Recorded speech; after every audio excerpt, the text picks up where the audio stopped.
Well, gentlemen, good evening and welcome to this special interview. We are privileged to have with us Liberia's Vice President, Madam Jua Howard in Bong County. Madam, we'd like to say welcome to the media in Bong. Thank you. It's a pleasure and an honor to be here. It's been quite a while. Talk to us about, the meeting with the students as it relates to the scholarship you're offering them in the county. Well, this is something I've been doing since 2008, providing scholarships at all levels. The ones that we met today are under the Office of the Vice President for university scholarships at Bong Technical College and at Cottington University. This is the first time I've met them in groups. I just wanted to get a chance to exchange views with them and to encourage them. And I think it was a very successful meeting. I'm grateful that I have such an opportunity to continue to impact the lives of our young people. So you had a conversation with them. Some of them expressed what they think. So what were some of the things that you heard from them? Well, the first thing is that they are grateful that they have such an opportunity. The second thing is that there are more needs. The third thing is that what do we do to empower them outside of the scholarships so that they can begin to think outside of the box? Because the point of getting education is that you are empowered. The fourth is that they should think about courses from which they can get jobs immediately when they leave the university. Because there are some courses that really you'll be working till all your school leave finished. But if you go into areas of agriculture and nursing and ICT, you know, those are the areas of mining, those are the areas that the sectors are really booming. And I think most people need to think about how we can channel our young people in the productive sectors. So I think it was a very good meeting. I've gotten a lot of insight. I feel appreciated, but more important, I see a need for more. We continue to reach out to those who have supported this process. It's not just me. I have friends in places that usually will give me a hand to help. And we use our special project money out of the Office of the Vice President to do educational projects. And so we'll continue to lobby around to get more money. This is something I believe we'll continue to do. So I'm grateful for such an opportunity. So basically you have done this for more than 23 years. What's your impression in terms of students' performance? Well, when we started, the issue in my office was let's take people from 3.0 and above. And I told them the race is not to the swift, but to those who endure. Some children could be having difficulties at home, so their grades might not be good. But if you look at the history of those who are the best around the world, Steve Jobs and other people, they drop out of the university, and they're the richest today.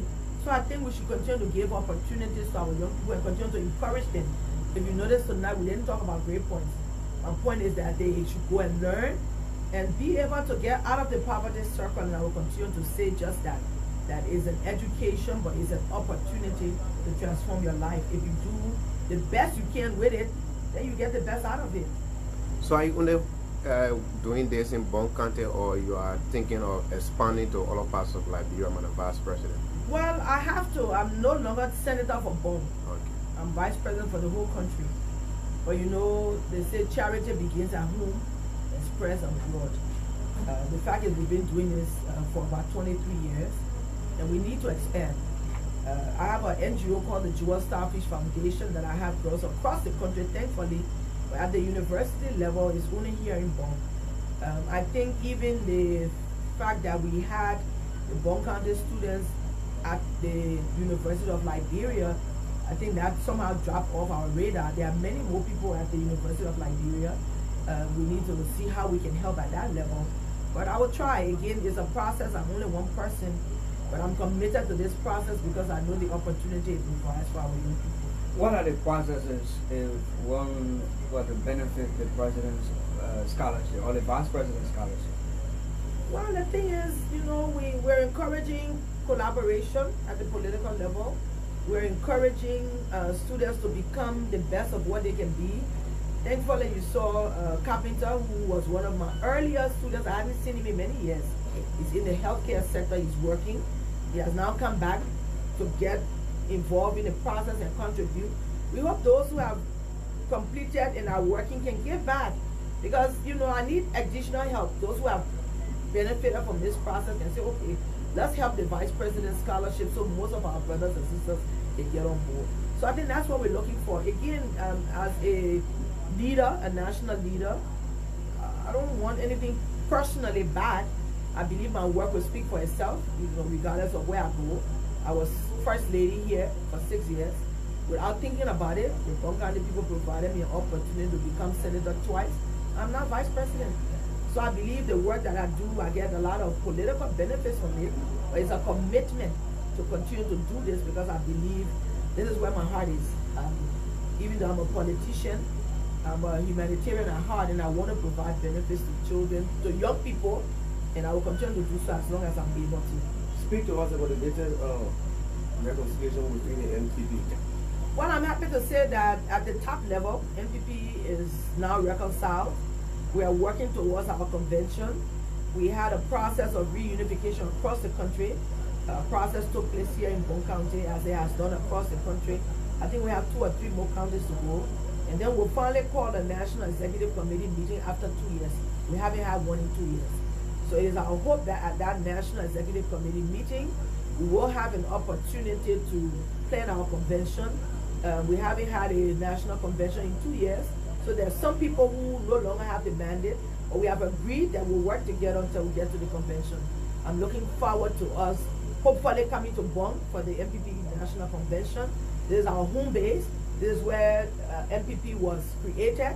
And I think after all of what has happened, if we come back home, it will encourage all of us and ignite a new fire of unity and peace so that we can again begin to work for our country, work for our people under the mandate of our motto, above all else, the people. I mean, this is another reconciliation that you're having. This is not the first, not the second.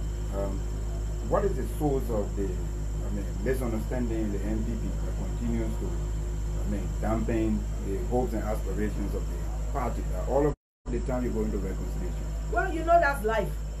I don't think any of you can tell me that you and your wife or you and your mother have not had an argument. Throughout our lives as human beings, there will be different perspectives, and I think that's all there is. Thankfully, this is not something that's deep-rooted, like hatred or animosity. It's just a disagreement on the way forward.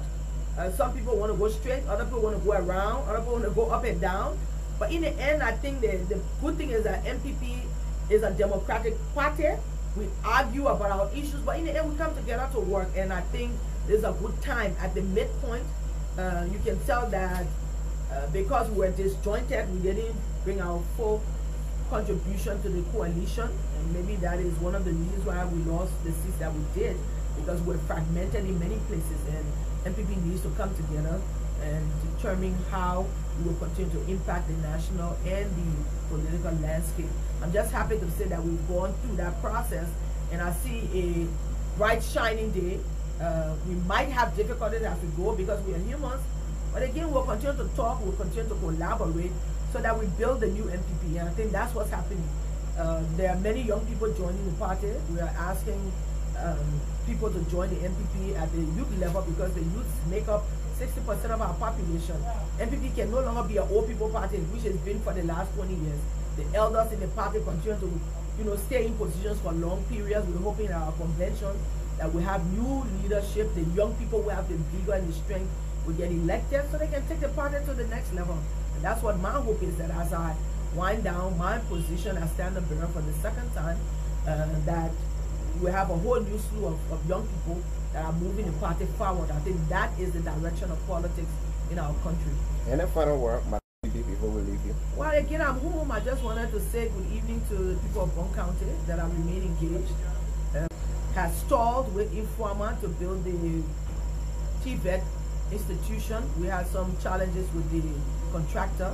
I'm hoping that we can finish that project before the end of this year. I've tried my best to conclude the projects I had as senator. And there's still 2 projects outstanding. The one Informa for the TVET, and then the hospital in Liberia.